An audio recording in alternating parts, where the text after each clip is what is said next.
नासिन देहरकी वासी नौजवान artist Saifi Soomro D चोरी थियल पेंटिंग मंजर आम ते अची वई आहे। नौजवान आर्टिस्ट सब्तर सुमरो उर्फ सैफी मेरान टीवी सां ॻाल्हाईंदे चयो आहे त पंहिंजी पेंटिंग खानगी टीवी जे हिक ड्रामे जे सीन में ॾिठियूं आहिनि। नोटिस वठी इंसाफ़ राम कयो वञे।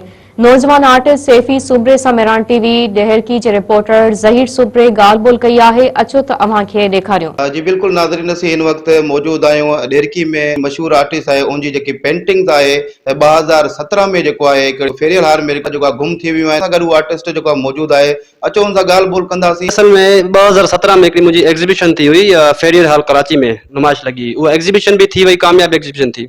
एग्ज़िबिशन में ईअं थींदो आहे जो कंहिंजी पेंटिंग सेल थींदी आहे, उनखे पंहिंजी पेमेंट मिलती है। जिन जी पेंटिंग सेल न थींदी त उन्हनि खे त पंहिंजी पेंटिंग वापसि मिले ताकि कंहिं ॿी एग्ज़िबिशन में अप्लाई करे सके। त एग्ज़िबिशन गुज़री वई, मां उन्हनि खे फ़ोन कयो मां त एग्ज़िबिशन गुज़री वई, अगरि पेंटिंग मुंहिंजी फारिग आहे त मूंखे ॿुधायो त मां खणी वञा पंहिंजी पेंटिंग। त उन्हनि चयो यार असां कोई गैलरी जो अलाए स्टूडियो को कमकार वग़ैरह करायो आहे, त पेंटिंगूं फ़िलहाल हेॾे होॾे जेको आहे थी वियूं आहिनि। तव्हां सां गॾु 2-3 आर्टिस्ट ॿिया बि आहिनि, उन्हनि जो बि कोन थियूं मिलनि। जीअं मिलनि थियूं असां तव्हांखे इंफॉर्म कंदासीं ऐं पंहिंजी पेंटिंग खणी वञिजो।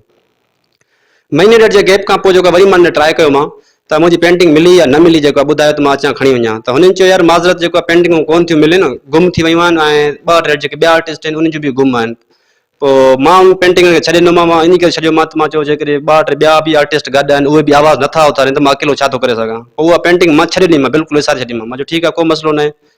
ऐं उहा पेंटिंग 2017 वारी अॼु 2024 हले थो पियो। हिकिड़ो ड्रामो हले थो ARY डिजिटल ते, कभी हम कभी तुम जे नाले सां मुंहिंजे ख़्याल में आहे। एपिसोड नंबर 17 आहे। उनमें जेको मुंहिंजो इहो सीन मां ड्रामो पाण खुदि ॾिसां वेठो, त 17 नंबर एपिसोड में जेको आहे उहो सीन मां ॾिठो मां, त मां हाली हैरान थी वियो मां त हे पेंटिंग त मुंहिंजी आहे। त पोइ मां यादि कयुमि त हे पेंटिंग मां फेरियल हाल में ॾिनी हुई, मां उतू इहे गुम थी हुयूं। उन्हनि ॿुधायो त हे पेंटिंगूं गुम थी वियूं आहिनि। पोइ मूंखे यादि आयो त हिननि त मूंसां फ्रॉड कयो आहे। इहे पेंटिंगूं उन्हनि खे शायदि सेल कयूं अथसि ड्रामा इंडस्ट्री में या फिल्म इंडस्ट्री में, जेको उन्हनि सेल कयूं या रेंट ते ॾियनि। मुतालबो इहो आहे जेको इन पेंटिंग जो जेको असली हक़दार आहे, जेको मालिक आहे, उनखे क्रेडिट मिलणु खपे, ना कि कोई टी पार्टी जेको आहे इन ते क्रेडिट कमाए।